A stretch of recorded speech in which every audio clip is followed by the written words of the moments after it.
sa akin, sa amin ng tatay. Ito lang, na-save ako 1965, imagine, 45 years ago. Sa totoo lang, hindi naman ako perfecto, pero masalamat ako sa Panginoon, ang aking anak naging pastor. Hindi sa pamamagitan ko, hindi sa kalooban ng Panginoon. Napakabuti ng Panginoon sa amin. Wala nang kami ikasal. Ang first love namin, si Pastor James.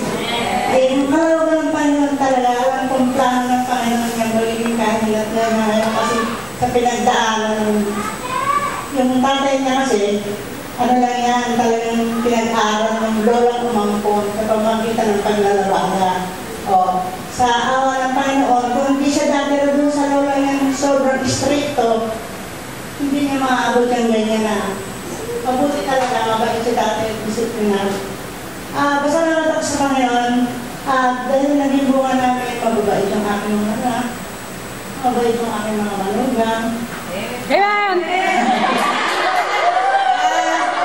Parang hindi po good morning kasi sa umaga, ang sikat ng araw. Kaya hindi evening, hapon man, morning, yung aking ginawa, hindi natapos itat. Kasi gamit ko sa yung ano yung gamit. Ito. Pag-pray nyo kasi first time ko, no?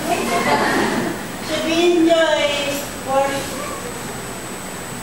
mag-enjoy pa tayo sa pagsamba. Bawat isa. Dahil pag-aaral natin po, magpapasa tayo sa Psalm 95. Slide 95, 1-11.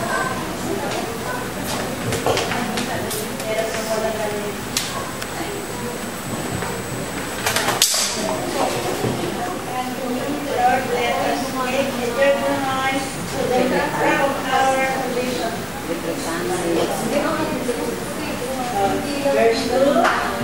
Let us come before His presence in thanksgiving and make a joyful noise unto Him with songs.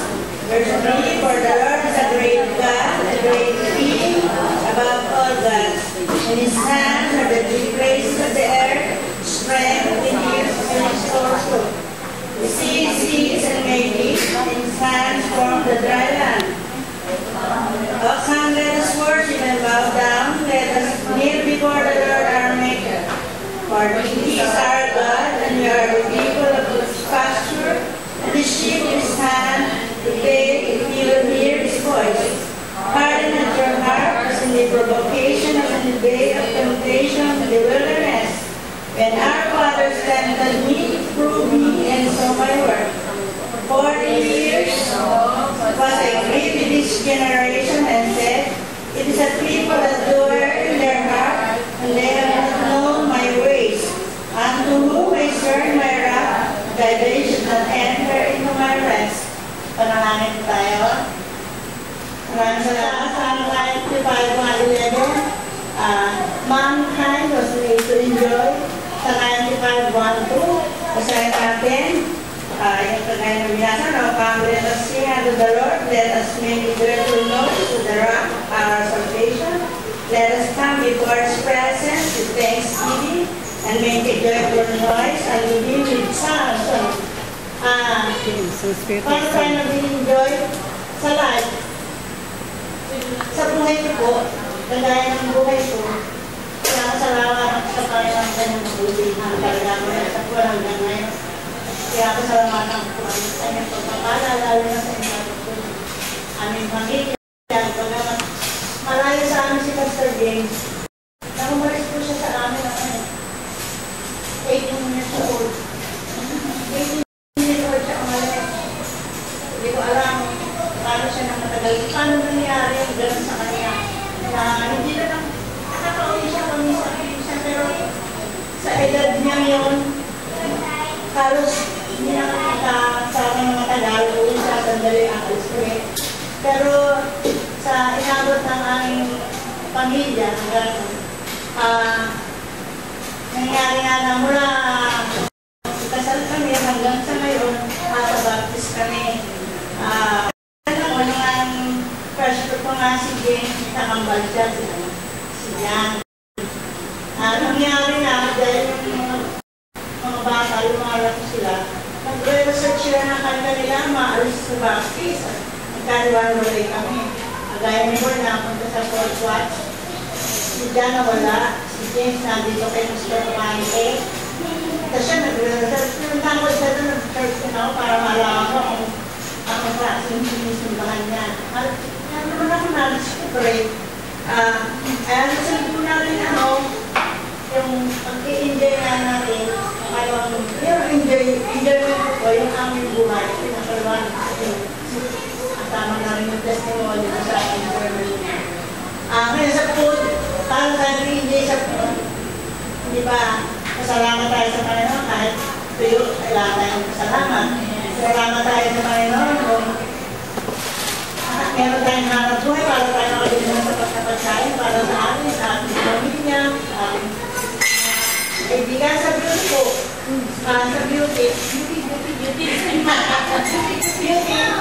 Meron tayong mga mata para makita natin ang maganda ginawa ng Panginoon para sa atin. Pagkakalang tayo mga salamat. Pagkapalang pinadalad niya sa atin. Sa material things, nakalagay dito, 1 Timothy 6:17. Pagpasahin ko na para magalit ako. Charge them that are rich in this world, that they be not high-minded, nor pleasant and fair and riches, but in the living God, who giveth us spiritual things to enjoy.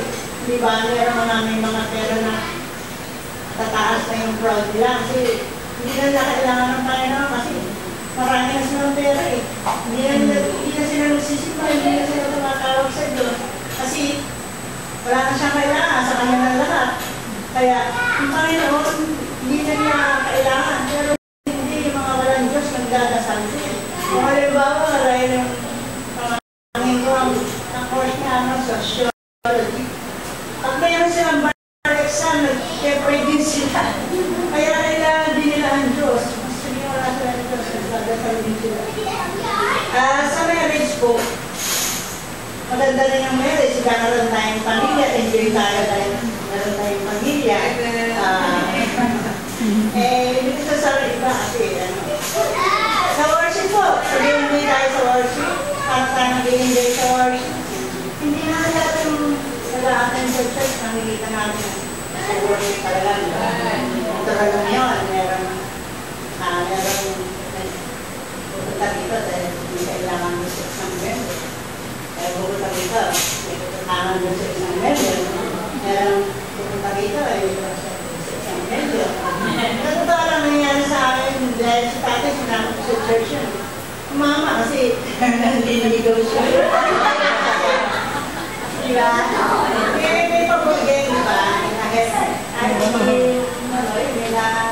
May klase, may naging fruit, maganda na naging fruit. Kaya, ang hindi ko sa buhay ko, napakabulit ko. Lalo na, itong hinabot niya, na may mga members silang matitibay, para bang nakikita ko na kayo matitibay na matulog sa church. Imagine nyo na ang mga tao dito nire-raise nila mga pasubay, mga club, mga prostitute. Ako pinigil mo ko dahil ang nire-raise mo church. Saka hindi tayo isang tao ng nire-raise. Kayong lahat ang nandulog. Nag-support nakikita ko. Maganda ang pagtanggap sa pastor. Kasi ang pastor, kahit anong gano'n ng pastor, hindi ko